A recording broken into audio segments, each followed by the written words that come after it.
Mr. Benjamin Netanyahu. May I request protocol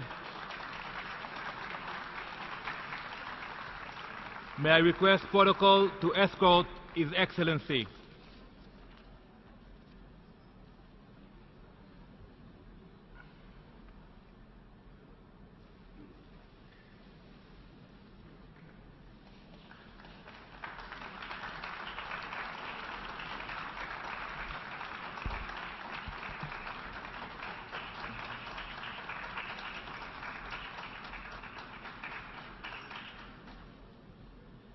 Mr. President, ladies and gentlemen, we're in the midst of a great revolution, a revolution in Israel's standing among the nations. This is happening because so many countries around the world have finally woken up to what Israel can do for them.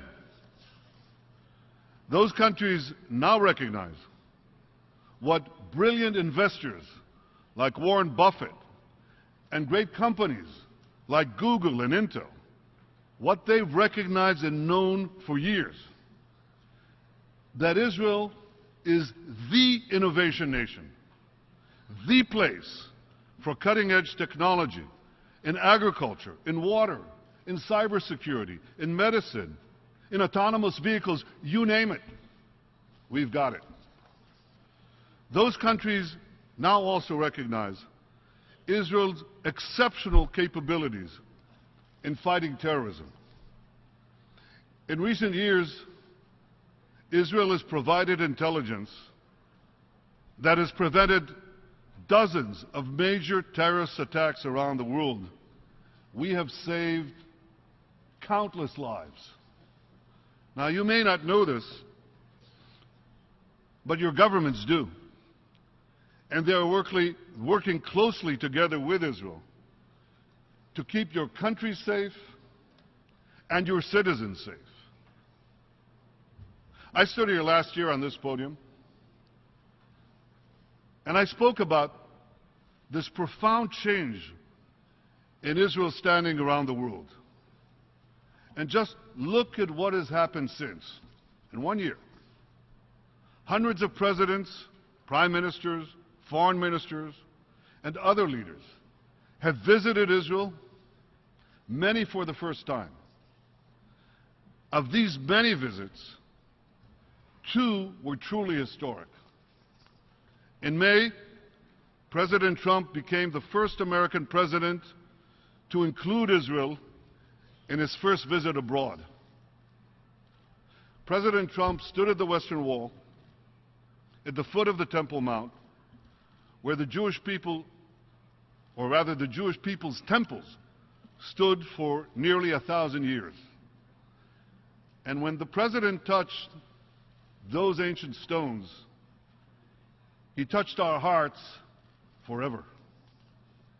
In July, Prime Minister Modi became the first Indian Prime Minister to visit Israel. You may have seen the pictures. We were on a beach in Hedera. We rode together in a Jeep outfitted with a portable desalination device that some thriving Israeli entrepreneur invented. We took off our shoes, waded into the Mediterranean, and drank seawater that had been purified only a few minutes earlier. We imagined the endless possibilities for Israel, for India, for all of humanity. In the past year, Israel has hosted so many world leaders, and I had the honor of representing my country on 6 different continents. 1 year, 6 continents.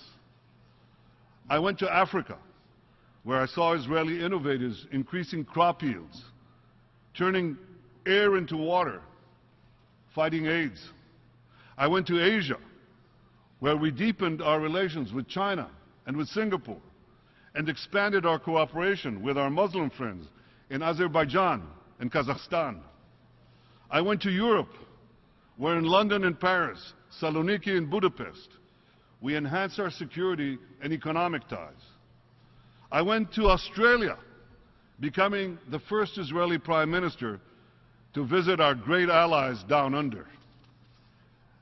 And just last week, I went to South America, visiting Argentina and Colombia. And then I went on to Mexico, becoming, if you can believe it, the first Israeli Prime Minister ever to visit Latin America. After 70 years, the world is embracing Israel, and Israel is embracing the world. 1 year,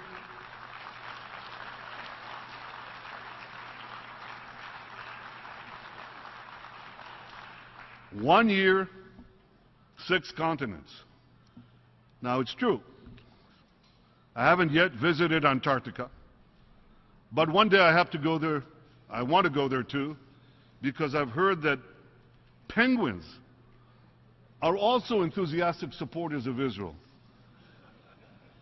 Now, you laugh, but penguins have no difficulty recognizing that some things are black and white, are right and wrong.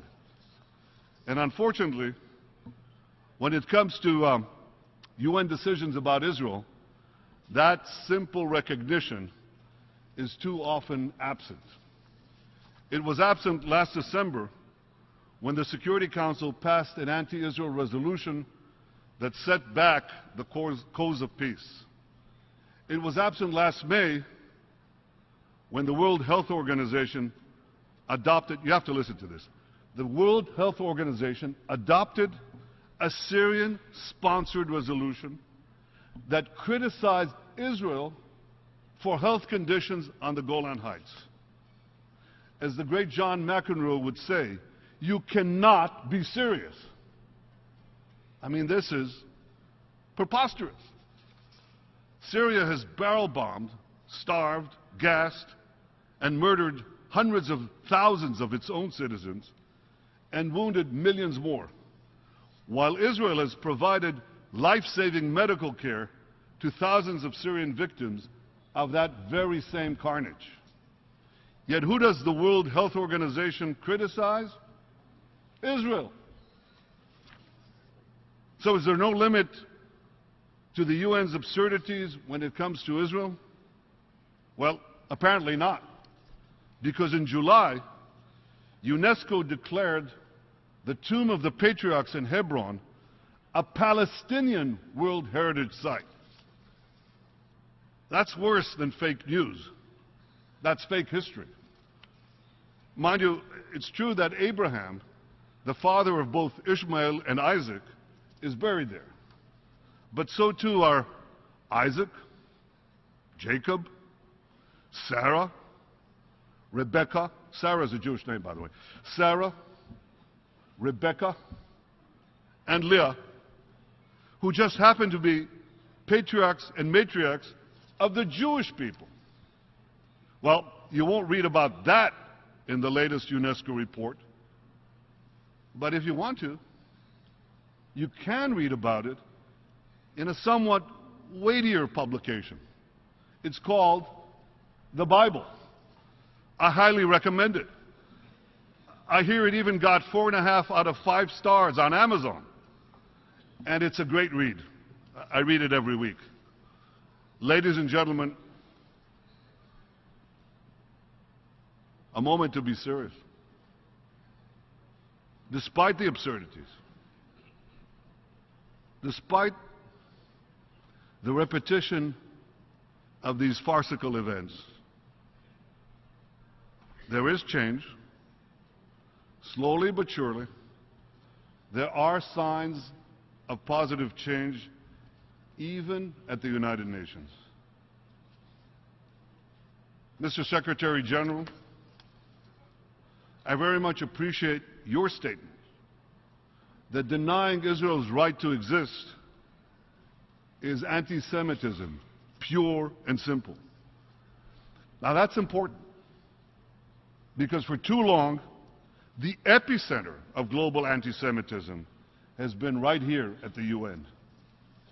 And while it may take many years, I'm absolutely confident that the revolution in Israel's ties with individual nations will ultimately be reflected here in this Hall of Nations. I say that because there's also a marked change in the position of some of our key friends. Thanks to President Trump's unequivocal support for Israel in this body, that positive change is gathering force. So thank you, President Trump. Thank you for supporting Israel at the UN. And thank you for your support, Ambassador Nikki Haley. Thank you for speaking the truth about Israel.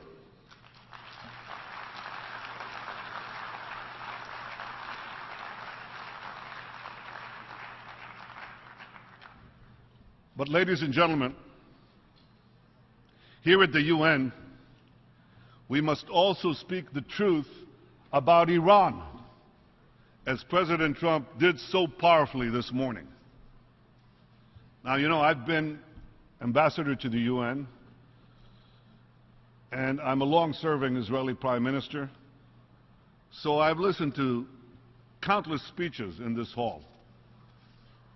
But I can say this: none were bolder, none were more courageous and forthright than the one delivered by President Trump today. President Trump rightly called the nuclear deal with Iran, he called it an embarrassment. Well, I couldn't agree with him more. And here's why. Iran vows to destroy my country every day, including by its chief of staff the other day. Iran is conducting a campaign of conquest across the Middle East, and Iran is developing ballistic missiles to threaten the entire world. 2 years ago, I stood here and explained why the Iranian nuclear deal not only doesn't block Iran's path to the bomb, but actually paves it. Because the restrictions placed on Iran's nuclear program have what's called a sunset clause. Now, let me explain what that term means. It means that in a few years, those restrictions will be automatically removed, not by a change in Iran's behavior, not by a lessening of its terror or its aggression. They'll just be removed by a mere change in the calendar. And I warned that when that sunset comes, a dark shadow will be cast over the entire Middle East and the world. Because Iran will then be free to enrich uranium on an industrial scale, placing it on the threshold of a massive arsenal of nuclear weapons. That's why I said 2 years ago that the greater danger is not that Iran will rush to a single bomb by breaking the deal, but that Iran will be able to build many bombs by keeping the deal. Now, in the last few months, we've all seen how dangerous even a few nuclear weapons can be in the hands of a small rogue regime. Now imagine the danger of hundreds of nuclear weapons in the hands of a vast Iranian Islamist empire with the missiles to deliver them anywhere on earth. I know there are those who still defend the dangerous deal with Iran, arguing that it will block Iran's path to the bomb. Ladies and gentlemen, that's exactly what they said about the nuclear deal with North Korea. And we all know how that turned out. Unfortunately, if nothing changes, this deal will turn out exactly the same way. That's why Israel's policy regarding the nuclear deal with Iran is very simple. Change it or cancel it. Fix it or nix it. Nixing the deal means restoring massive pressure on Iran, including crippling sanctions, until Iran fully dismantles its nuclear weapons capability. Fixing the deal requires many things, among them inspecting military and any other site that is a suspect, and penalizing Iran for every violation. But above all, fixing the deal means getting rid of the sunset clause. And beyond fixing this bad deal, we must also stop Iran's development of ballistic missiles and roll back its growing aggression in the region. I remember we had these debates. As you know, I took a fairly active role in them. And many supporters of the deal naively believed that it would somehow moderate Iran. It would make it a responsible member, so they said, of the international community. Well, you know, I strongly disagreed. I warned that when the sanctions on Iran would be removed, Iran would behave like a hungry tiger unleashed, not joining the community of nations, but devouring nations, one after the other. And that's precisely what Iran is doing today. From the Caspian Sea to the Mediterranean, from Tehran to Tartus, an Iranian curtain is descending across the Middle East. Iran spreads this curtain of tyranny and terror over Iraq, Syria, Lebanon, and elsewhere. And it pledges to extinguish the light of Israel. Today I have a simple message for Ayatollah Khamenei, the dictator of Iran. The light of Israel will never be extinguished.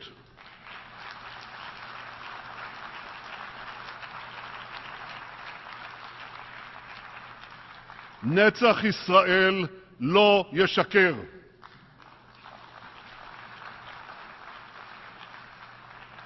Those who threaten us with annihilation put themselves in mortal peril. Israel will defend itself with the full force of our arms and the full power of our convictions. We will act to prevent Iran from establishing permanent military bases in Syria for its air, sea, and ground forces.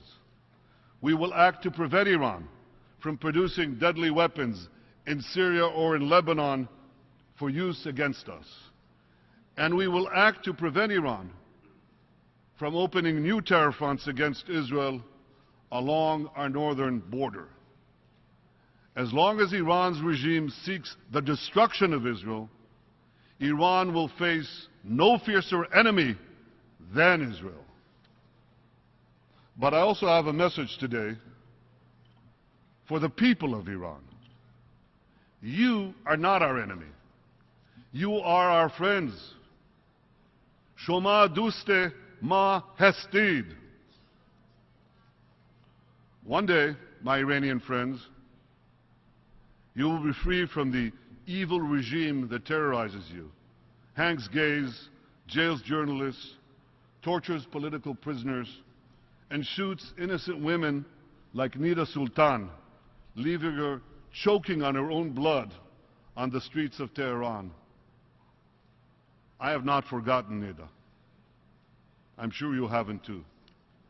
And so, the people of Iran, when your day of liberation finally comes, the friendship between our two ancient peoples will surely flourish once again. Ladies and gentlemen, Israel knows that in confronting the Iranian regime, we are not alone.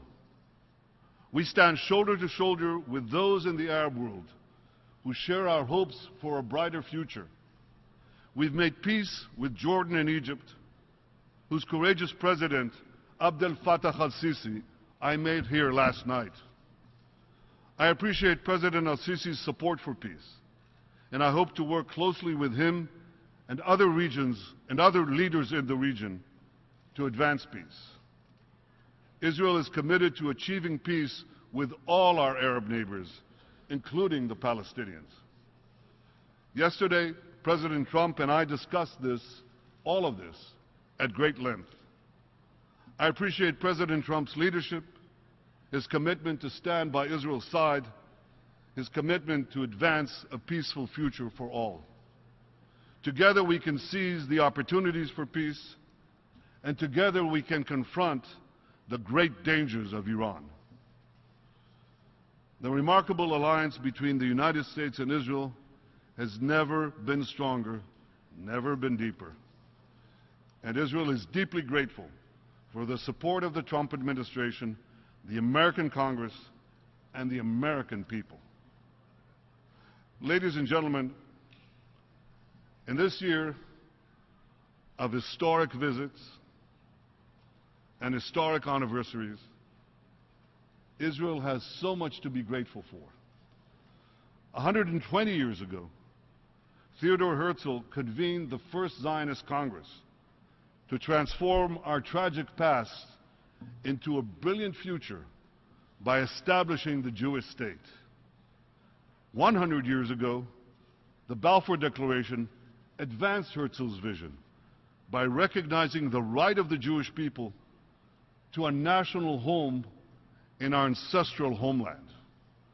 70 years ago, the United Nations further advanced that vision by adopting a resolution supporting the establishment of a Jewish state. And 50 years ago, we reunited our eternal capital, Jerusalem, achieving a miraculous victory against those who sought to destroy our state. Theodor Herzl was our modern Moses, and his dream has come true. We've returned to the Promised Land, revived our language, ingathered our exiles, and built a modern, thriving democracy. Tomorrow evening, Jews around the world will celebrate Rosh Hashana, the beginning of our new year. It's a time of reflection, and we look back with wonder at the miraculous rebirth of our nation. And we look ahead with pride to the remarkable contributions Israel will continue to make to all nations. You look around you, and you will see these contributions every day. In the food you eat, the water you drink, the medicines you take, the cars you drive, the cell phones you use, and in so many other ways that are transforming our world.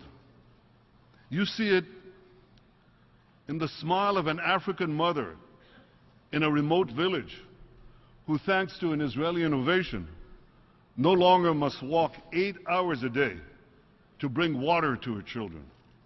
You see it in the eyes of an Arab child who was flown to Israel to undergo a life-saving heart operation.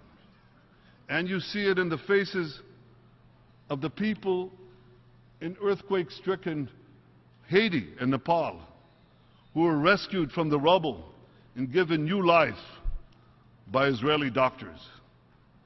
As the prophet Isaiah said, "Unetaticha og lagoyim liot yeshuati ad ktseh haaretz." I have made you a light unto the nations, bringing salvation to the ends of the earth. Today, 2,700 years after Isaiah spoke those prophetic words, Israel is becoming a rising power among the nations. And at long last, its light is shining across the continents, bringing hope and salvation to the ends of the earth. Happy New Year, Shana Tova from Israel. Thank you.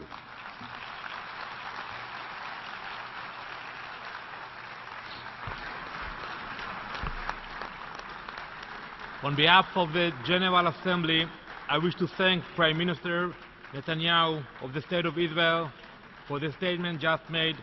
Thank you, Prime Minister, and let me wish you a Happy New Year, Shana Tova.